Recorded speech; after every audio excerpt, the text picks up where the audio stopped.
Assalamualaikum warahmatullahi wabarakatuh. Waalaikumsalam. Selamat siang, salam sejahtera untuk kita semua. Terima kasih teman-teman para wartawan, para jurnalis.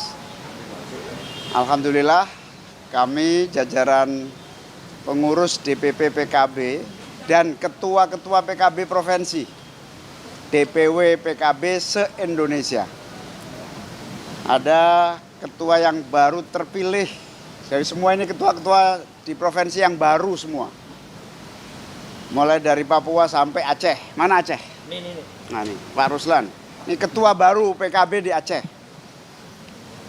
Kami semua mohon waktu kepada Bapak Presiden audiensi untuk memperkenalkan seluruh jajaran pengurus lengkap sampai ke bawah.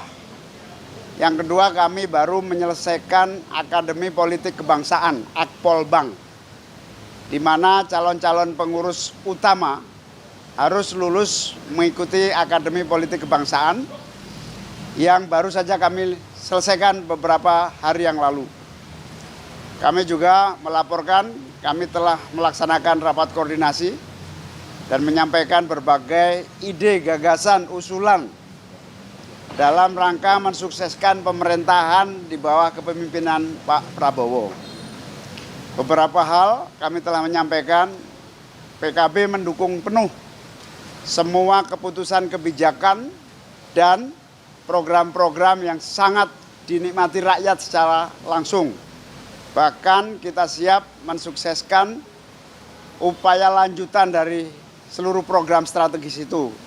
Misalnya membangun ekosistem program makan bergizi gratis, melibatkan seluruh stakeholders dalam supaya supply and demand dari kebutuhan MBG berjalan dengan lebih produktif lagi. Yang kedua, di Republik ini tidak ada satupun yang menguasai geopolitik internasional. Dan kami meyakini Pak Presiden Prabowo amat sangat paham betul tentang peta geopolitik yang amat sangat rumit, kompleks, dan membutuhkan penanganan cepat dan khusus. PKB mendukung penuh seluruh langkah-langkah peran diplomatik yang produktif dan membanggakan yang dilakukan oleh Pak Prabowo, termasuk BOP yang menjadi bagian penting dari solusi global dan terutama menyangkut kepentingan rakyat Indonesia. Sehingga PKB mendukung penuh, baik melalui legislatif dan melalui berbagai gerakan sosial keagamaan di semua level di Indonesia.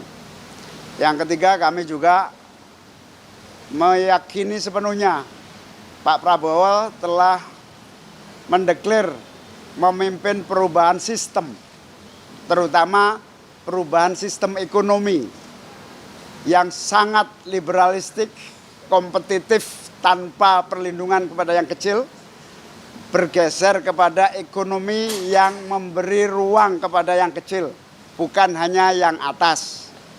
PKB menyebut ini sebagai kebijakan perubahan sistem ekonomi konstitusi.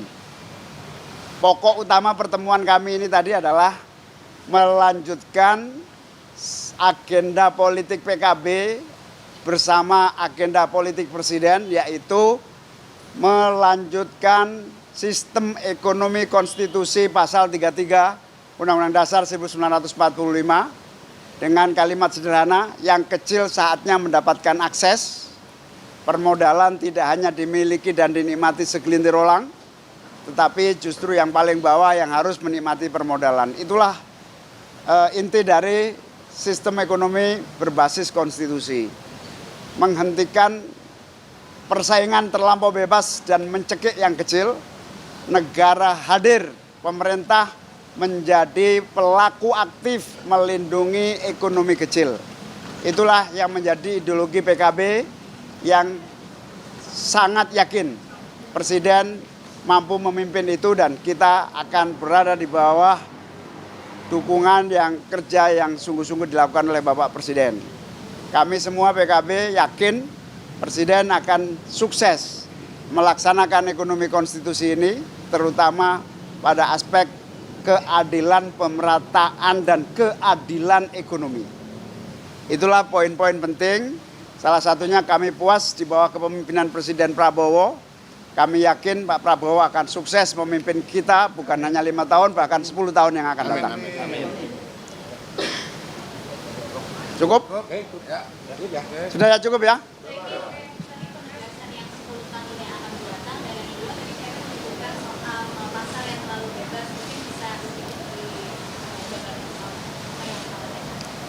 Ya, ekonomi konstitusi bagi PKB adalah proteksi kepada yang kecil. Termasuk kita menyampaikan kepada beliau dibutuhkan banyak regulasi supaya sistem ekonomi yang berkeadilan itu terwujud melalui undang-undang, peraturan pemerintah, keputusan-keputusan strategis, sehingga ekonomi tidak hanya dinikmati oleh atas. Itu yang disebut ekonomi konstitusi. Yang kedua, PKB puas dengan kepemimpinan Pak Prabowo dan siap menjadi bagian utama yang menjadi apa istilahnya, garda terdepan. PKB siap jadi garda terdepan mensukseskan program-program Pak Presiden. Ada pembahasan soal kita pemilu pemilihan gubernur bupati, ada dibahas nggak? Ya, itu termasuk poin-poin pikiran yang kami usung dan beliau amat sangat setuju. Bahkan politik yang terlampau kompetitif, tiap hari kompetitif tidak produktif. Kompetisi politik saatnya dibatasi, tidak setiap hari tetapi saat-saat tertentu, sehingga lebih produktif bangsa kita. Salah satunya adalah pilkada yang tentu menjadi program untuk dikembalikan pada sistem yang lebih kondusif. Soal kapan belum waktunya, kita membahas itu di DPR juga belum, nanti pada saatnya. Setuju, PKB dari dulu menginginkan pilkada melalui DPR. Kalau terkait ambang batas parlemen dibahas juga nggak ada? Belum. Teknis nggak sampai sedetail itu. Kalau kompetisi politik tiap hari itu maksudnya gimana? Ya, pilkada itu menjadi panasnya politik yang tidak pernah berhenti. Sehingga mungkin hanya dibatasi pilpres lah. Oke. Di luar ini banyak isu juga soal reshuffle dan lain sebagainya. Ada bahasan-bahasan juga seputar posisi PKB di kabinet dan lain juga.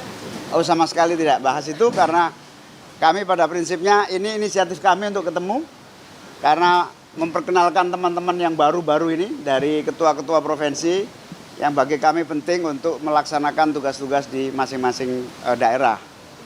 Ya, itulah yang menjadi bagian penting sehingga kami akan sangat puas kepemimpinan ini diteruskan dengan sangat sungguh-sungguh.